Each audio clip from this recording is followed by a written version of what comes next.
Hello everyone, welcome to the channel. Today we are going to discuss our subject environmental law. Without wasting any time, let's move to the first question, which says explain environment protection and ancient Indian philosophy relating to environment protection. तो environment protection क्या है? ऐसी कोई भी practices या policies जो M करती हैं हमारे नेचर को प्रोटेक्ट करना, सेफगार्ड करना, किससे? Damages caused by the human activities, ये होती है आपकी एनवायरनमेंट प्रोटेक्शन। इसमें कई तरह की एक्टिविटीज़ इन्वॉल्व हैं और प्रिंसिपल इन्वॉल्व हैं जिनको हम पढ़ते हैं। पहला है conservation of natural resources, sustainable use and management of natural resources such as water, soil and forest to prevent their depletion. Second है pollution control, measures to reduce pollution control from industrial, agricultural and urban sources to protect air, water and soil quality. Third है biodiversity preservation. Biodiversity मतलब endangered species जितनी भी हैं, जितने भी जानवर विलुप्त हो सकते हैं उनको बचा के रखना, जिससे कि हमारे इकोसिस्टम को मेंटेन किया जा सके, उसकी डाइवर्सिटी को मेंटेन किया जा सके। फोर्थ है क्लाइमेट चेंज मिटिगेशन, यानी कि ऐसी कुछ स्ट्रेटजीज़ बनाई जाएं जिससे जितनी भी जो हमारी ग्रीन हाउस गैसेस हैं उनके एमिशंस को रिड्यूस किया जा सके और उसके जो अडेप्ट कर सके इम्पैक्ट्स क्लाइमेट चेंज जितने भी हैं। फिफ्थ पॉइंट है waste management, proper disposal and recycling of waste materials to minimize environmental impact. बहुत सारे हमारे ई वेस्ट भी होते हैं, जैसे काफ़ी सारे हमारे प्लास्टिक हो गया या हमारे कोई इलेक्ट्रिकल आइटम्स हो गए, वो जितना भी आपका ख़राब हो जाता है उसको प्रॉपर वे में यूटिलाइज़ करें, वापस रिसाइकल करके उसके मटेरियल्स को, यहाँ पर वेस्ट मटेरियल उसी को कहा गया है। और लास्ट है यहाँ पर पॉइंट सस्टेनेबल डेवलपमेंट, यानी कि balancing economic growth with the environmental sustainability to ensure resources are available for future generations. Ancient Indian philosophy and environmental protection यहाँ पे देख लेते हैं। Ancient Indian philosophy has a rich tradition of respect and reverence for nature which is evident in various texts, practices and cultural beliefs. यहाँ पर कुछ की aspects देख लेते हैं। पहला है वैदिक tradition. The Vedas, ancient Hindu scriptures emphasize the interconnectedness of all the life forms and importance of living in harmony with nature. The concept of RTA यानी कि रता यानी कि cosmic order in the Rig Veda underscores the balance and order in the universe which humans must maintain. कहने का मतलब सिर्फ ये है कि जैसे वैदिक ट्रेडिशन था हमारा, शुरुआत में देखा गया है 4 वेद थे, उनमें भी ये बताया गया है कि नेचर की हमें पूजा करनी चाहिए और हमें एक ऐसा माहौल बना के रखना है, वातावरण में रहना है जिसमें कि किसी भी तरीके की कोई भी क्षति हम नेचर को ना पहुंचाएं। सेकंड है अहिंसा यानी कि non violence. Central to Jainism, Buddhism and Hinduism, the principle of ahimsa extends beyond human interactions to all living beings. It advocates for the minimal harm to plants, animals and the environment. Third है sacredness of nature.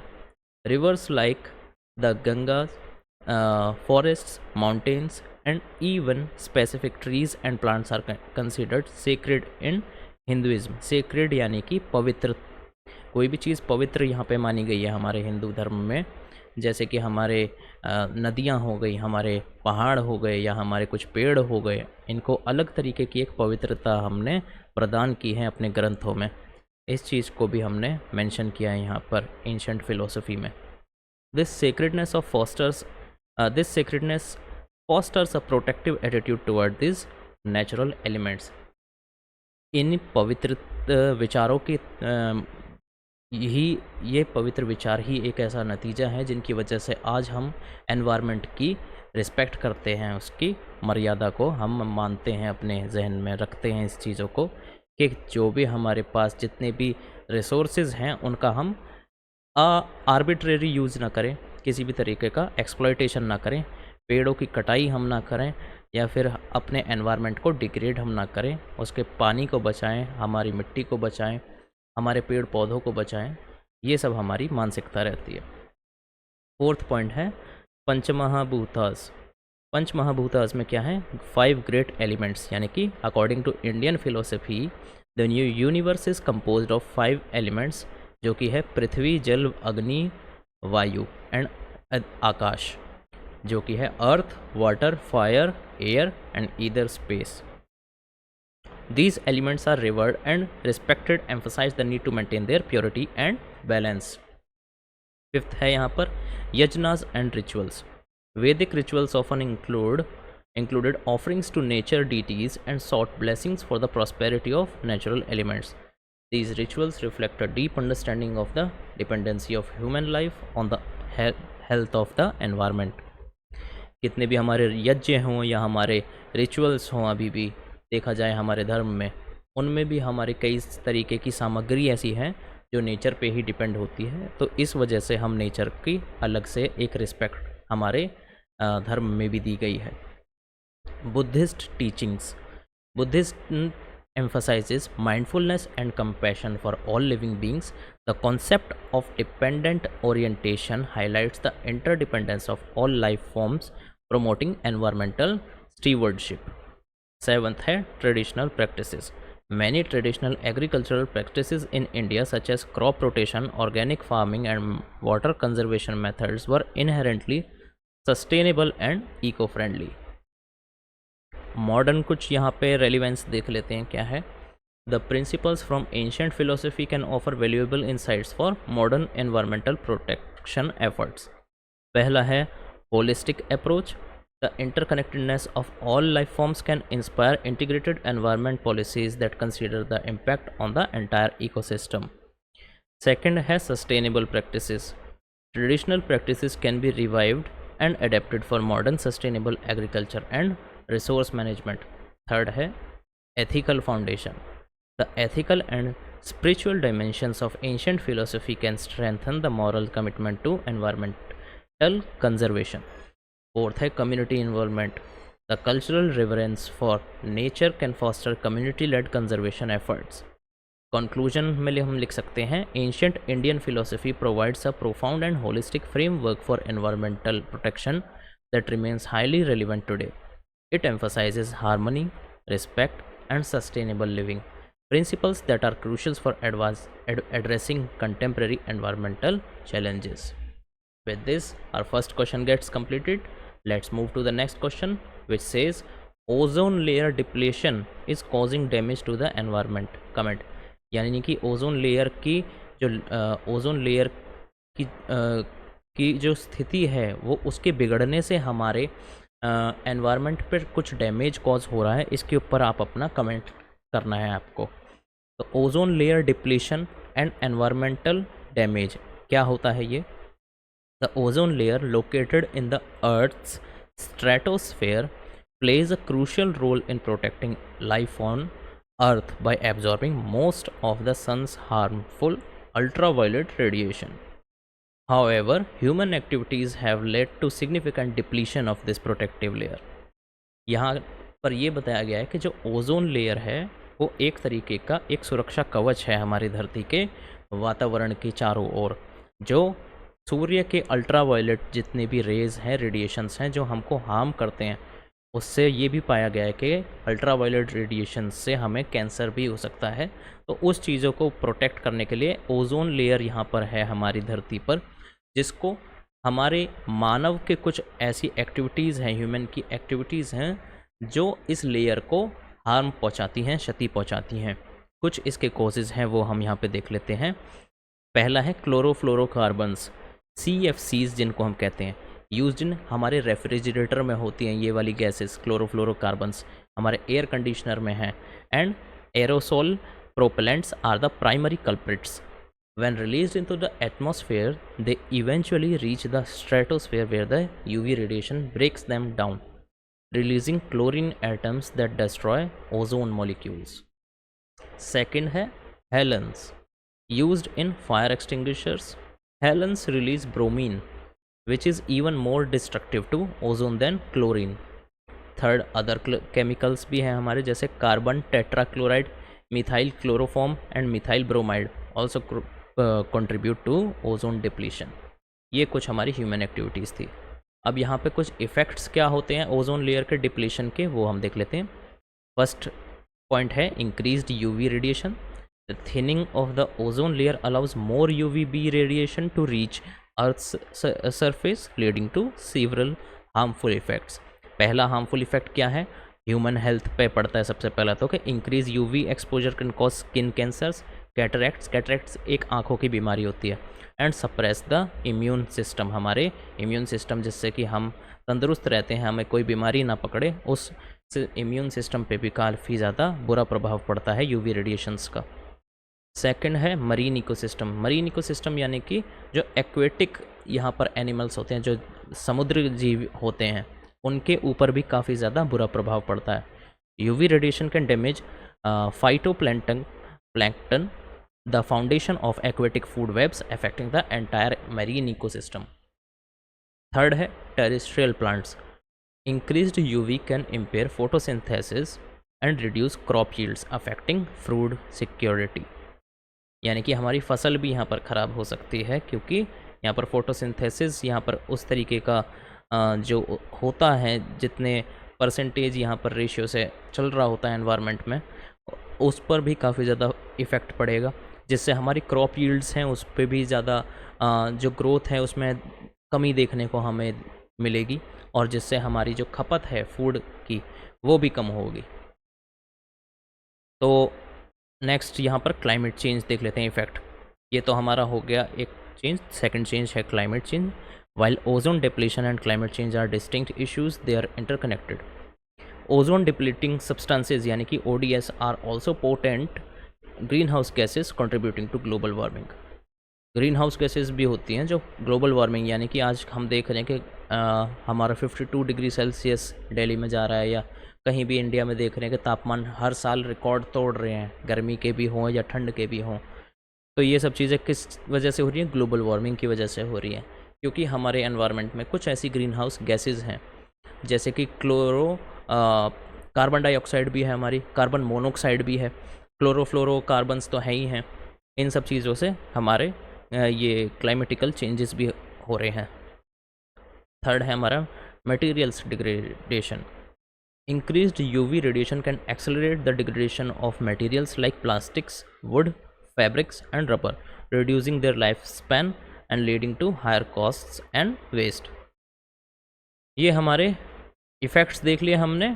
कौन से देखे, पहला तो हमने देख लिया अपना इफ़ेक्ट्स में इंक्रीज्ड यूवी रेडिएशन, जिसका हमारा ह्यूमन हेल्थ के ऊपर आया, मरीन इकोसिस्टम के ऊपर इफेक्ट आया, टेरेस्ट्रियल प्लांट्स के ऊपर इफेक्ट आया। सेकंड इफेक्ट क्या आया था हमारा, क्लाइमेटिकल चेंज। थर्ड इफेक्ट आया है हमारा मटेरियल डिग्रेडेशन। यहाँ पर मिटिगेशन एंड रिकवरी एफर्ट्स यहाँ पर देख लेते हैं कि क्या क्या हमारे हुए हैं। Montreal protocol adopted in 1987, this international treaty aims to phase out the production and consumption of ODS, यानी कि ozone depletion substances.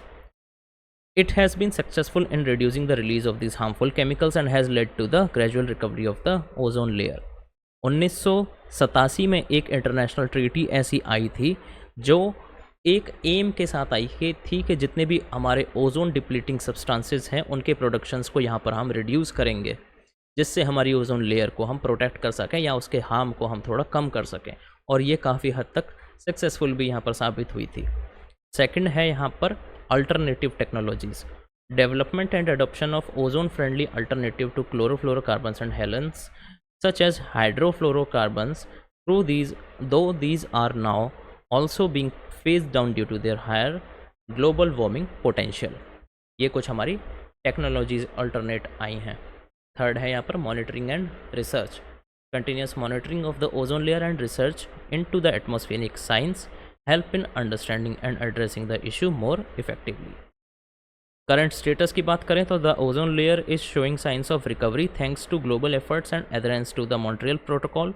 However, full recovery is expected to take several more decades, provided that the current regulations are maintained and enforced.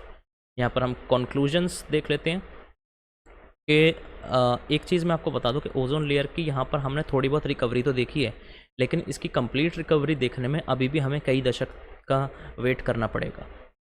यहाँ पर conclusion में हमने लिख सकते हैं, ozone layer depletion has caused significant environmental damage by increasing harmful UV radiation levels, impacting human health, ecosystems, and materials.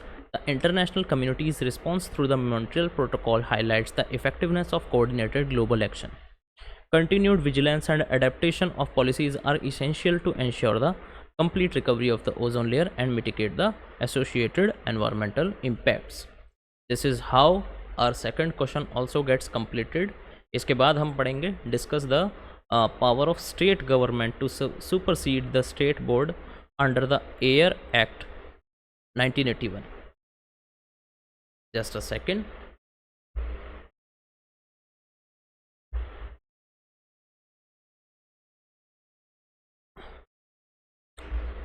The air यानी कि prevention and control of pollution act 1981 जो भी है, ये क्या है? एक क्रूशियल लेजिस्लेटिव मेजर था, ऐसा एक लॉ था जो इनेक्ट किया गया था इंडिया में to address the growing problem of air pollution and to promote the improvement of air quality in the country. The act provides framework for establishment of pollution control boards at both the central and the state level, which are responsible for implementing the provisions of the act. Power of the state government to supersede the state board यहाँ पर देख लेते हैं. Under the Air Act 1981, the state government has the authority to supersede the state pollution control board. This power is outlined in the section 43 of the act. Supersede का मतलब उसके ऊपर बढ़ के आपकी पावर ज़्यादा है, जो आप जिसको सुपरसीड कर रहे हो मतलब कि आप उसके ऊपर हो. सेक्शन 43 में हम देख लेते हैं क्या लिखा गया है. Power to supersede the state board. If at any time the state government is of opinion a that the state board has persistently made the default in the performance of the functions imposed on it by or under this act, or b that circumstances exist which render it necessary in the public interest so to do, it may by notification in official gazette supersede the state board for such period, not exceeding 1 year, as may be specified in the notification, provided that before issuing a notification under this subsection, the state government shall give a reasonable opportunity to the state board to show cause why it should not be superseded, and shall consider the explanations and objections if any of the state board. यानी कि कुछ अगर इसमें पूरा मैं बता देता हूँ आपको क्या बताया गया है कि ऐसी अगर कोई कुछ भी टाइम हो, कुछ ऐसे सर्कमस्टांसेस हैं जहाँ पर ये पाया जाता है कि भाई हमारे जो स्टेट गवर्नमेंट है वो सही से काम नहीं कर पाई है अपना, या इम्प्लीमेंटेशन में उनकी कुछ कमी रह गई है, या किसी तरीके की नेग्लिजेंस यहाँ पर देखी गई है, तो ऐसे टाइम पर उनको एक अपॉर्चुनिटी दी जाएगी कि आपको स्टेट बोर्ड को मतलब आपको ये देना है रीज़न के एक्सप्लेनेशन देनी है कि आपको क्यों सुपरसीड वो ना करे. तो अगर वो नहीं कर पाते हैं तो वो सुपरसीड कर जाएगा और जो है स्टेट बोर्ड यहाँ पर कंट्रोल ले लेगा. सेकंड है upon the publication of a notification under sub section 1 superseding the state board, A all the members of the state board shall, as from the date of supersession, vacate their offices, as shall such be all the powers, functions and duties which may by or under the provisions of this act be exercised, performed or discharged by or on behalf of the state board shall, until the state board is reconstituted under subsection 3, be exercised, performed or discharged by such persons or persons as the state government may direct. See all property owned or controlled by the state board shall, until the state board is reconstituted under subsection 3 vest in the state government.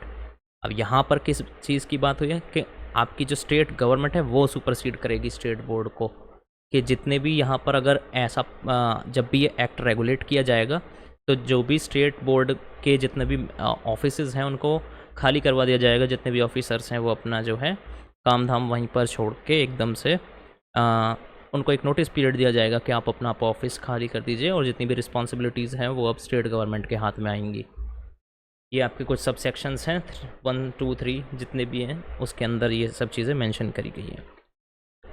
On the third point यहाँ पे आया है, on the expiration of the period of supersession specified in the notification issued by the under subsection 1, the state government may a extend the period of supersession for such furtherance period or as it may consider necessary, or b reconstitute the state board by fresh appointed and fresh nominations, and in such case any persons who vacated their offices under clause A of subsection shall not be deemed disqualified for appointment or nomination, provided that the state government may at any time before the expiration of the period of supersession take action under clause B of this subsection.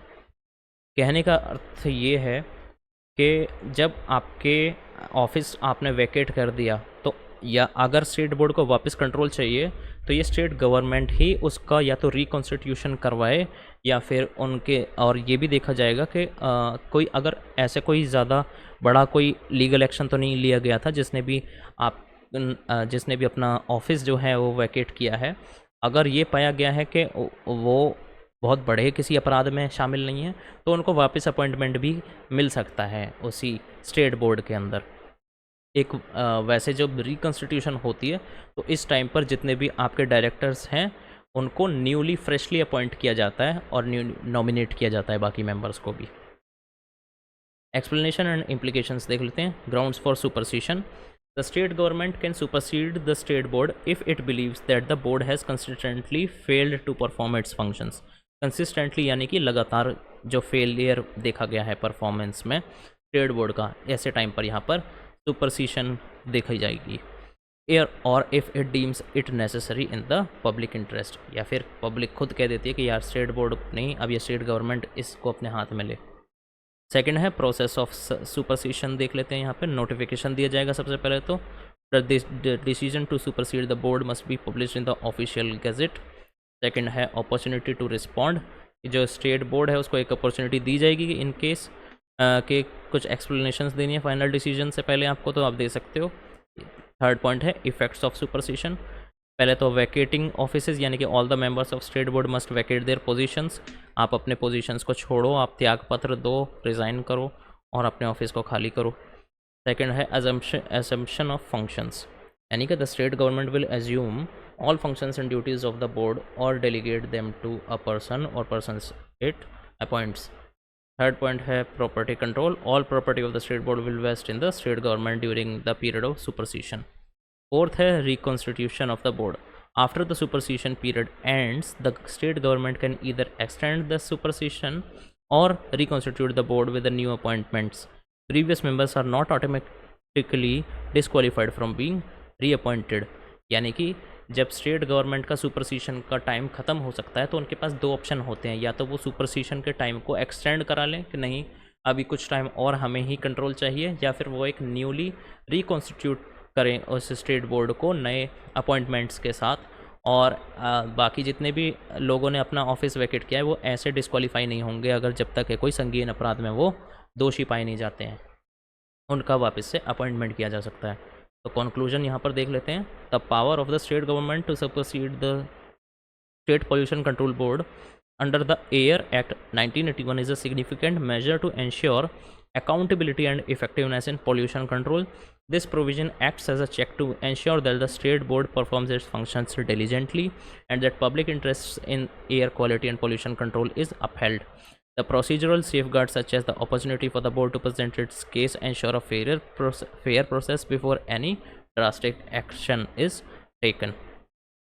With this our third question also gets completed, जिसमें हमने देखा गया कि the air act 1981 में supersession of state board by the state government. Fourth question के ऊपर यहाँ पे हम बढ़ेंगे जिसमें डिस्क्वालिफिकेशन ऑफ अ पर्सन देखा जाएगा to be a member of constituted under the water act 1974।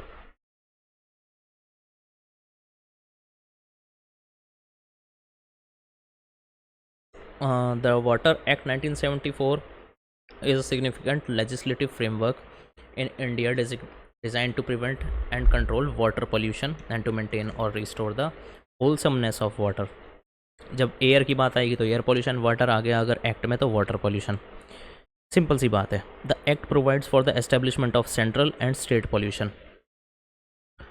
control boards which are responsible for the implementation and enforcement of the provisions of the act. Disqualification of for membership of the board यहाँ पे section 5 में दी गई है इस act के, जो outline करती है disqualification of for being a member of the central board और a state board. According to this section a person shall be disqualified for being chosen as और for being a member of a board if यहाँ पे कुछ हमारी conditions हैं, किन किन conditions के बेसिस पर उनको डिस्क्वालीफाई किया जाता है। पहला तो है बैंक्रप्सी और insolvency. The person has been adjudged insolvent by a competent court and has not been discharged. या फिर एक अनसाउंड माइंड हो। पहली बात तो वो दिवालिया हो गया हो, उसके पास पैसे ही नहीं बचे किसी चीज़ को अपने लालन पालन पोषण कुछ भी डेली नीड्स के लिए, बेसिक नीड्स के लिए भी उसने ये घोषित कर दिया कि भाई मेरे पास फंड्स ही नहीं है अब। या फिर वो अनसाउंड माइंड का हो वो इंसान, तो भी उसको डिस्क्वालीफाई कर दिया जाएगा। अनसाउंड माइंड यानी कि जो कि पागल हो जाता है, वो अपने मानसिक संतुलन को खो देता है, उसको अनसाउंड माइंड कहते हैं। थर्ड पॉइंट है कोई क्रिमिनल कन्विक्शन हो, द पर्सन के ऊपर कोई ऑफेंस लगे हों, क्रिमिनल चार्जेस लगे हों सेंट्रल गवर्नमेंट या स्टेट गवर्नमेंट्स के ऊपर अंदर, ये लोग भी डिस्क्वालीफाई हो जाते हैं। फोर्थ पॉइंट है रिमूवल फ्रॉम ऑफिस, यानी कि person has been remove from the office under this act और any other law due to misconduct. Fifth है interest conflict, the person has a financial और other interest as it's likely to affect prejudicially his function as a member। कुछ उनके conflict of interest आ जाते हैं यहाँ पे committee से ज़्यादा, अपने कुछ वो बेसिक सेल्फिश नेचर में आकर कुछ ऐसे कदम उठा लेते हैं कि वो जो एक्ट्स अपने उनको जस्टिफाई भी नहीं कर सकते। सिक्स्थ है फेलियर टू अटेंड मीटिंग्स, यानी कि पर्सन है वो मीटिंग अटेंड नहीं कर रहा है। सेवन्थ है रिप्रेजेंटेशन ऑफ स्पेसिफिक इंटरेस्ट, यानी कि कुछ अपने employment of organisation direct conflict हो रहे हैं उनके interest with the objectives of the board. Key points of disqualifications यहाँ पर हमने देख लिया। Bankruptcy, this ensures that only financially stable individuals are members of the board, avoiding any financial conflict और instability that mitigate impair their judgment. Second mental health है। Third moral turpitude है। Fourth previous misconduct है। Fifth conflict of interest और sixth meeting attendance. Conclusion यहाँ पर हम लिख सकते हैं, the disqualification specified under the section 5 of the Water Act 1974 are designed to ensure that the members of the pollution control boards are individuals of integrity, stability and commitment. These criteria help in maintaining the board's credibility and effectiveness in achieving its mandate of preventing and controlling water pollution. With this our fourth question also gets completed. अगला question आता है पांचवा, जो कि है what are the major international treaties on environment protection, what measures has India adopted to comply with them, discuss. Major treaties यानी कि कुछ इंटरनेशनल समझौते जो इंडिया ने करे हैं एनवायरमेंटल प्रोटेक्शंस के ऊपर, उसके बारे में यहाँ पर हम जानेंगे। पहला है United Nations framework convention on climate change UNFCCC adopted in 1992। Objective क्या था? To stabilize green house gas concentration in the atmosphere at the level that would prevent dangerous anthropogenic interference with the climatic system. Key measures क्या थे? And annual conference of the parties meetings, Kyoto protocol, Paris agreement 2015। Kyoto protocol के बारे में यहाँ पर हम देख लें 1997 में अडॉप्ट किया गया, लेकिन इफेक्टिव जो है 2005 में हुआ है। ऑब्जेक्टिव है to commit industrialize countries to reduce green house gases emissions in accordance with agreed individual targets, यानी कि इंडस्ट्रीज़ को एक टारगेट दिया गया था कि ग्रीन हाउस गैसेज के इमिशन को यहाँ पर आपको रिड्यूस करना है। की मेजर्स था बाइंडिंग में emission reduction targets, flexibility mechanism like carbon trading. Third है पेरिस एग्रीमेंट, ये जो है अडॉप्ट किया गया है 2015 में और इफेक्टिव हुआ है ये 2016 में, to limit global warming to well below 2 degree Celsius above pre industrial levels and to pursue efforts to limit the temperature increase to 1.5 degree Celsius. Key measures है nationally determined contributions, global stock taking every 5 years. Fourth है यहाँ पर convention on biological diversity adopted 1982। Objective था to conserve biological diversity, promote sustainable use of its components and ensure fair and equitable share of being arising from genetic resources. Key measures थे national biodiversity strategies, HE biodiversity targets, Nagoya protocol on access and benefit sharing. Fifth था convention on international trade in endangered species of wild fauna and flora 1973 में adopt किया गया, effective हुआ 1975 में। Objective था इसका to ensure the international trade in specimens of wild animals and plants does not threaten to their survival. Key measures थे to regulation of a trade through a system of permits and certificates. Sixth Montreal protocol on substances that deplete the ozone layer 1987 में ये adopt किया और effective हुआ 1989 में। Objective था to phase out the production and consumption of ozone depleting substances. Key measures थे binding commitments to reduce and eliminate the use of specific chemicals. Measures जो हैं अडॉप्ट किए गए हैं इंडिया ने to comply with the international treaties में, यहाँ पर हम कुछ देख लेते हैं। पहला है UNFCCC एंड पेरिस एग्रीमेंट। इसमें देखा था हमने national action planning on climate change launched in 2008 to it outlines the 8 national missions focusing on solar energy, energy efficiency, sustainable agriculture and water and more.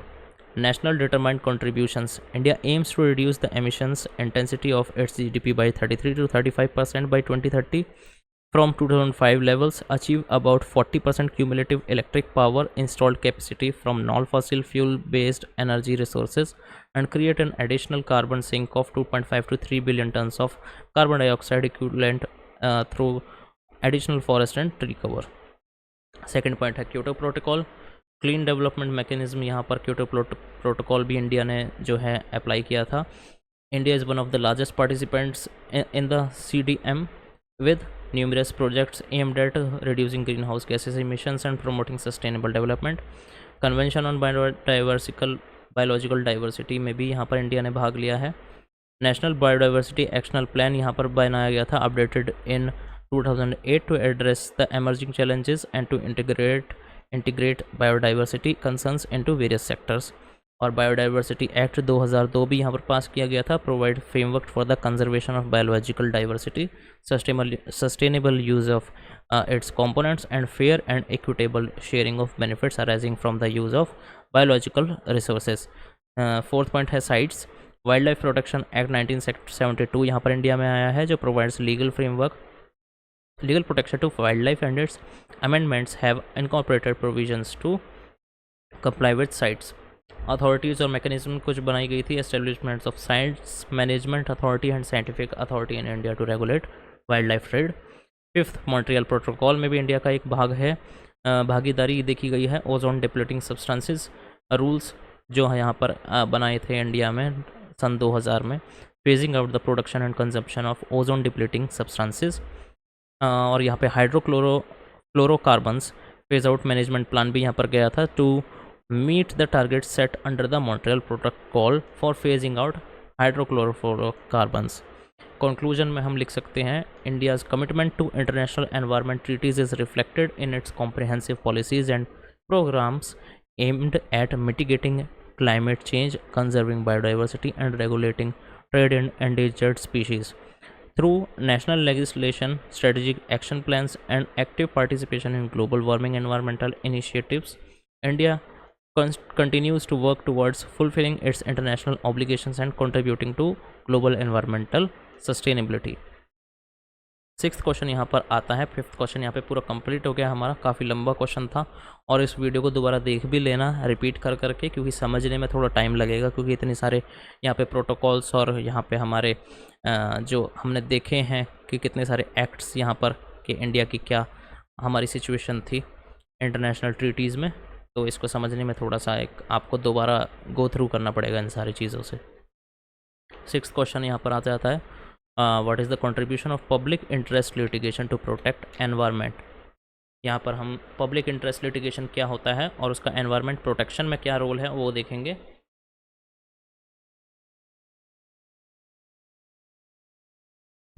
Public interest litigation और PIL has played a pivotal role in environmental protection, particularly in countries like India, where it has been used as a powerful tool to address environmental issues and enforce environmental laws। कुछ यहाँ पर contributions देख लेते हैं। पहला है enhancing legal framework। PIL has been instrumental in interpreting and expanding the scope of environmental laws. Courts have often stepped in to fill the gaps in legislation, creating a robust legal framework for environmental protection. Some landmark judgments have led to the development of principles like the polluter pays principle and the precautionary principle. Second है judicial activism and enforcement. Through PIL, the judiciary has actively engaged in enforcing environmental regulations and ensuring that government agencies and industries comply with environmental laws. This has been crucial in cases where executive agencies have been ineffective or unwilling to act. Third है addressing environmental injustices. PIL has provided a platform for marginalized and underrepresented communities to voice their environmental concerns. It has enabled these communities to seek redressal for environmental injustices such as pollution, deforestation, and land degradation, which disproportionately affect them. Fourth है promoting sustainable development. The judiciary through PIL has balanced developmental needs with the environmental conservation, promoting the concept of sustainable development. Courts have scrutinized large development projects to ensure they do not harm the environment, often mandating environmental impact assessments and other safeguards. Fifth point है यहाँ पर public awareness and participation. PIL has raised public awareness about environmental issues and has encouraged greater public participation in environment governance by bringing environmental matters to the forefront of the public discourse. PIL has fostered a more informed and activity citizenry. Sixth है landmark cases, यहाँ पर कुछ India में जो कि देखे गए हैं PIL के तहत. फर्स्ट है यहाँ पर MC Mehta versus union of India Ganga pollution case. Contribution था इसका, this PIL led to the Supreme Court directing the closure of numerous polluting industries along the Ganga rivers and mandating the installation of sewage treatment plants. It highlighted the dire state of river pollution and initiated efforts to clean the Ganges. Second case था यहाँ पर rural litigation and entitlement Kendra versus state of Uttar Pradesh Dehradun quarrying case. Contribution था, the supreme court order the cessation of illegal limestone quarrying in the Mussoorie Hills, emphasizing the needs to protect the fragile ecology of the region. This case underscored the importance of balancing industrial activity with environmental conservation. Third case था यहाँ पर Vellore citizens welfare forum versus union of India. यहाँ पर contribution क्या था, the court applied the polluter pays principle and the precautionary principle to address the issue of tannery pollution in Tamil Nadu. It held the industries accountable for the damage caused to the environment and public health. Fourth case था यहाँ पर TN Godavarman Thirumulpad versus union of India forest conservation case. इसका contribution यहाँ पर देखते हैं, the ongoing series of PILs has led to significant judicial interventions for forest conservation, including the implementation of the Forest Act 1980 and the establishment of guidelines for the protection of the forests across India. Seventh यहाँ पर है institutional mechanism and guidelines. PILs have led to creation of various institutional mechanism and guidelines to ensure the environmental protection. PIL के वजह से ही यहाँ पर national green tribunal बनाया गया था, जो एस्टेब्लिश हुआ था एनवायरमेंटल केसेस के लिए, जो कि मोर इफेक्टिवली उन पर काम कर सके, उनके ऊपर जजमेंट दे सके और कुछ कानूनी कार्रवाई करनी हो तो वो भी इफ़ेक्टिवली जल्दी हो सके. और guidelines for environmental impact assessment भी PILs की ही देन है. PILs have promoted stricter and more comprehensive guidelines for conducting EIAs, ensuring that development projects consider their environmental impacts thoroughly. Conclusion यहाँ पर निकल कर आता है, public interest litigation has significantly contributed environmental protection by ensuring judicial oversight, enhancing legal framework, addressing environmental injustices, and promoting public participation by holding polluters accountable and compelling governmental and industrial compliance with environmental laws. PIL has become a crucial instrument in the fight against environment degradation. With this, our sixth question also gets completed. Let's move to the next question, which is explain in the detail the concept of sustainable development. What role has Indian Supreme Court played in making it applicable in India? Sustainable development क्या होता है? ये एक holistic approach है जो balance करता है economic growth और environmental preservation and social equity to meet the needs of present without compromising the ability of future generations to meet their own needs. The concept was popularized by the Brundtland Commission in its 1987 report Our Common Future. कुछ की principles हैं जो sustainable development के हैं, वो हम अभी देखेंगे यहाँ पर.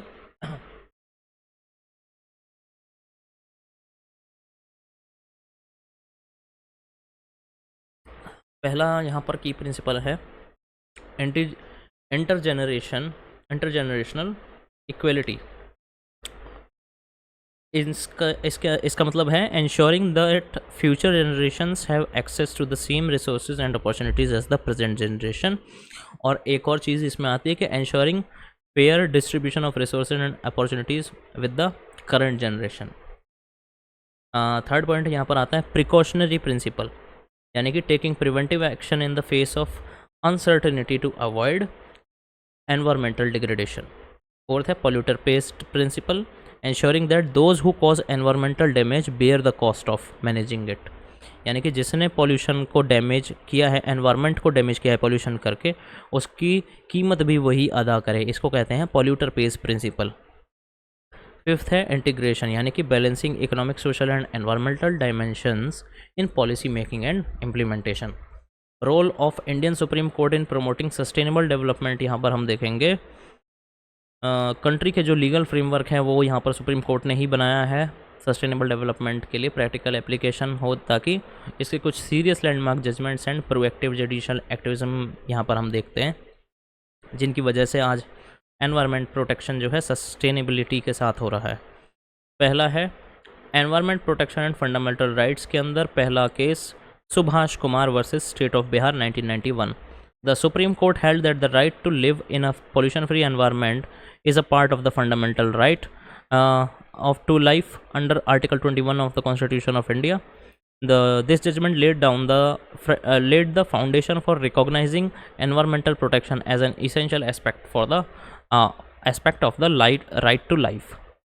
Public interest litigation है second point. The court has extensively used PIL to address environmental issues, allowing concerned citizens and organizations to file petitions on behalf of affected communities.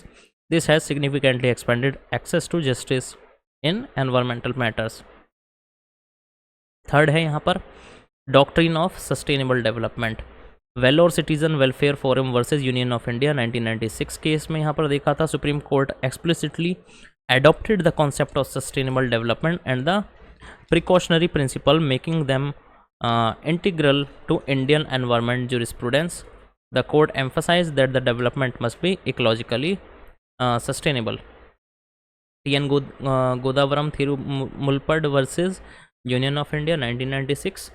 This ongoing series of cases has resulted in numerous orders to protect forest and wildlife, reinforcing sustainable development principles. Fourth है यहाँ पर polluter pays principal, ये तो आप जानते ही हो कि जो करेगा वही भरेगा। फिफ्थ है एनवायरमेंटल इम्पैक्ट असेसमेंट, एसार ऑयल लिमिटेड वर्सेस हलर उत्कर्ष समिति। The court emphasized the importance of conducting comprehensive EIAs before approving development projects, ensuring that the environmental impacts are thoroughly assessed and mitigated. Sixth forest conservation, ये भी वही T N. Godavarman Thirumulpad versus union of India है।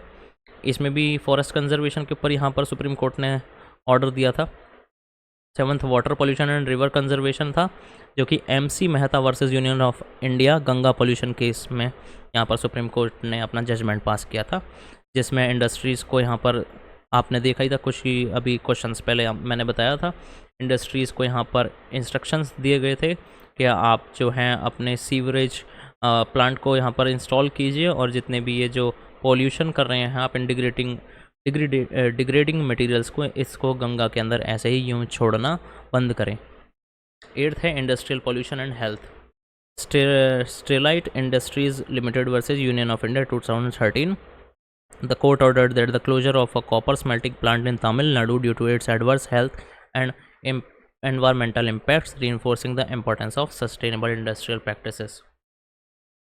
यहाँ पे institutional mechanism and guidelines यहाँ पर देख ली हैं हमने, वो रिपीट ही हो गई हैं, कोई नेशनल ग्रीन ट्रिब्यूनल और ये सब कंक्लूजन यहाँ पर हम लिख सकते हैं। The Indian supreme court has been instrumental in embedding the principles of sustainable development into the country's legal and policy framework through proactive judicial activism, landmark judgments, and the use of PIL. The court has ensured that development projects balance economic growth with environmental conservation and social equity. These judicial interventions have not only strengthened the environmental governance but have also played a crucial role in safeguarding the rights of current and future generations to a healthy and sustainable environment. बहुत सारे rules हो गए, इनको आप please याद ही करके जाना। इनमें से कम 5 रूल आपको केसेस याद होने चाहिए, तभी कुछ बात बनेगी। Explain the rules of regulate environment pollution under the Environment Protection Act 1986।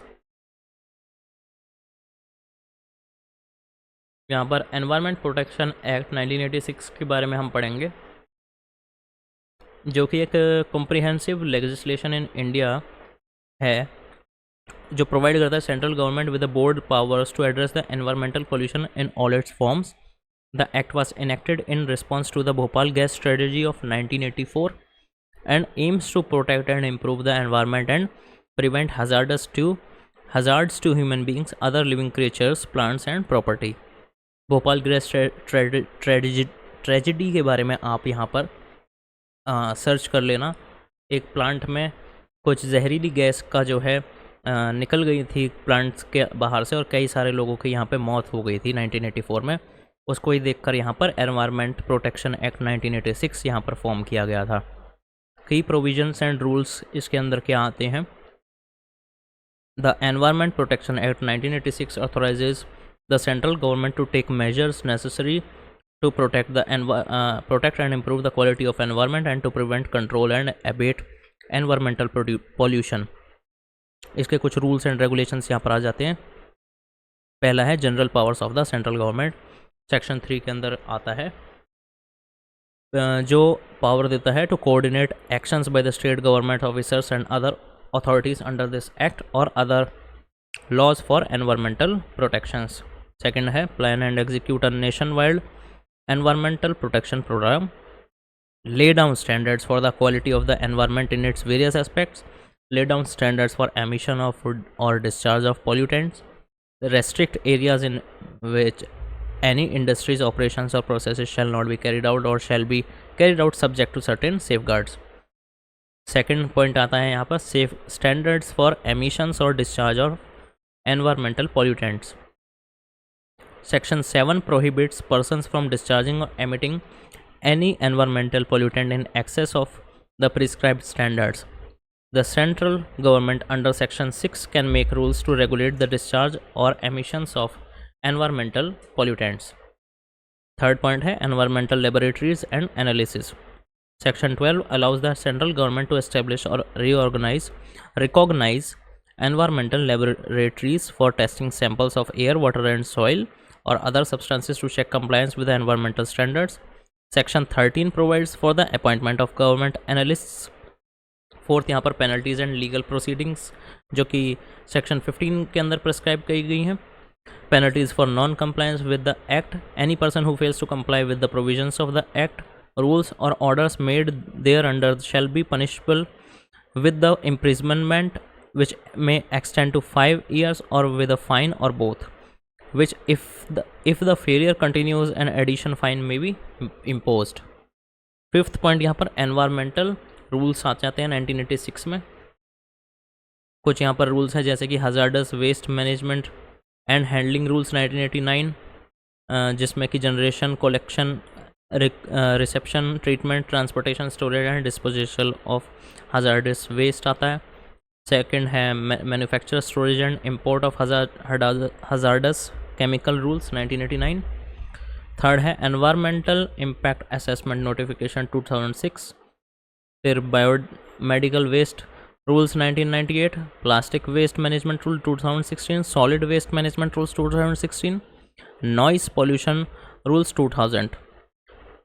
These rules establish ambient air quality standards in respect of noise for different area zones, prohibiting the use of loudspeakers, sound amplifiers and bursting of sound emitting firecrackers during night hours।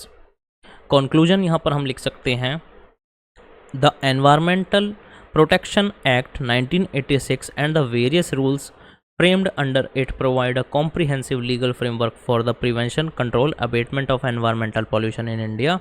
The act empowers the central government to take necessary measures to protect and improve the environment, laying down standards for emissions, managing hazardous substances, and ensuring compliance through penalties and legal proceedings.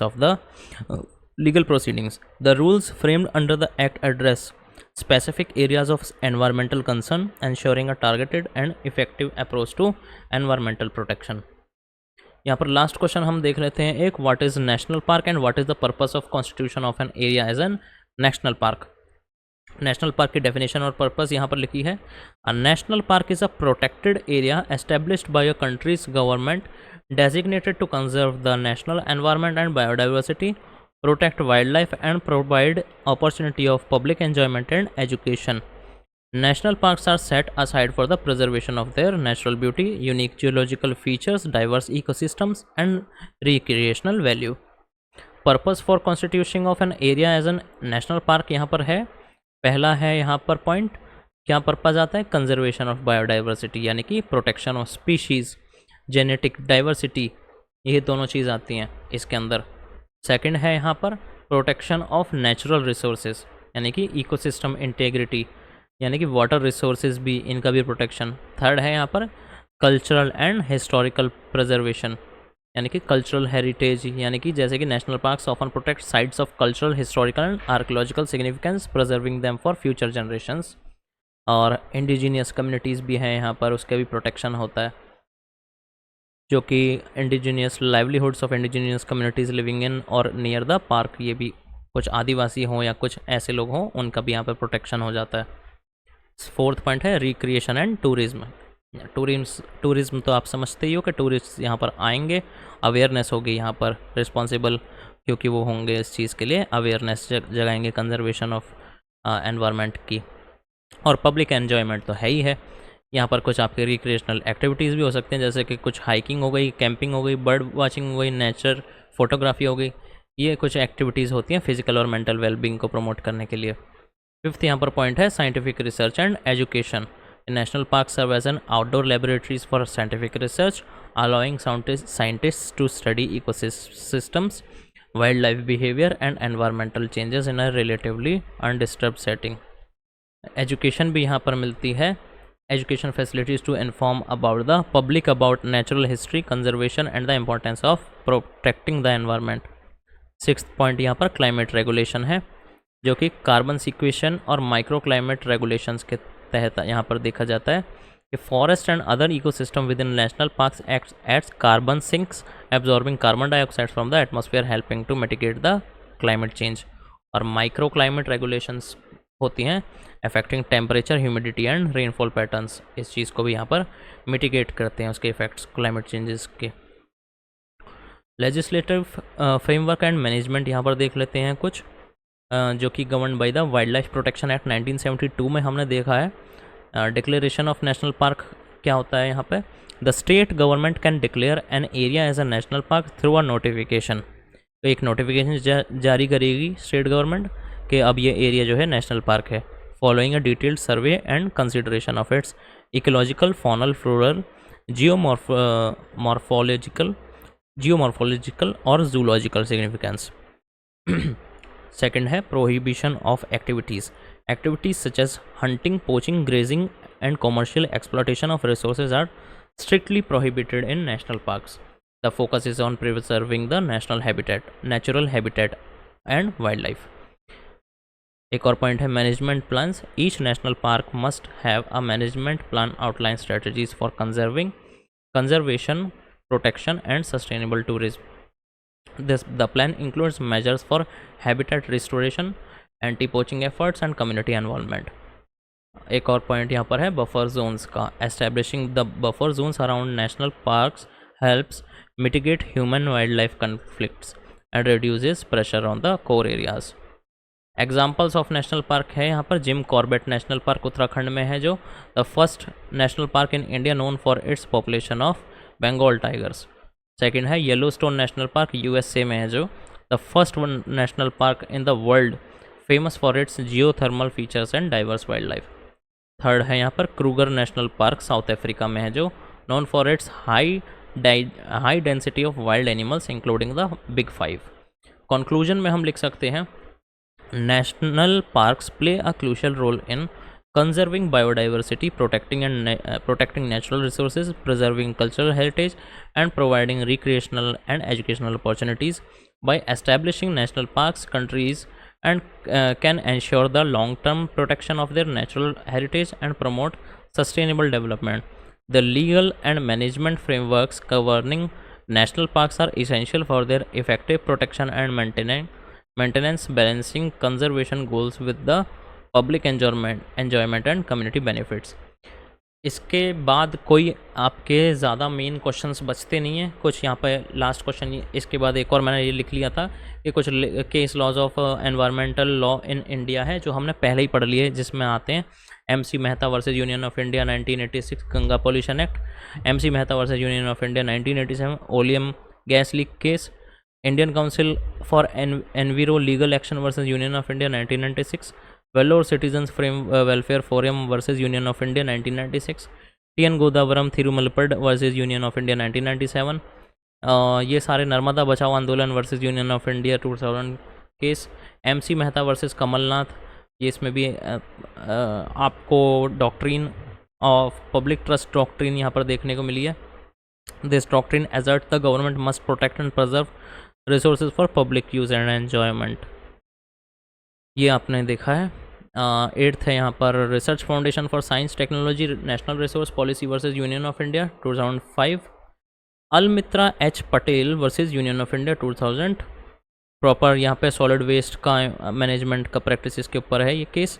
और 10th है Lavasa corporation limited versus environment ministry 2011, this case dealt with the environmental clearance from Lavasa Township project near Pune. The National Green Tribunal emphasized the need for obtaining proper environmental clearance before the proceeding with large-scale projects. These are the cases. These cases reflect the evolving nature of environmental jurisprudence in India and the proactive role of the judiciary in ensuring the protection of the environment. With this, our subject most important terms gets completed and questions we have covered. Wish you all the very best for the exam, and मिलते हैं हम अगली video में। Last एक हमारा subject बच गया arbitrary, जो हमारे डिस्प्यूट रिजोल्यूशन है, आर्बिट्रेरी कंसीलिएशन डिस्प्यूट रिजोल्यूशन वाला जो हमारा सब्जेक्ट आएगा, बस उसकी है क्रिमिनोलॉजी एंड पेनोलॉजी आपको मिल ही जाएगी, ऑलरेडी अपलोडेड है चैनल के ऊपर। Hope you like the video, and this is me Kanishk Vardhan signing off. Thank you and have a nice day.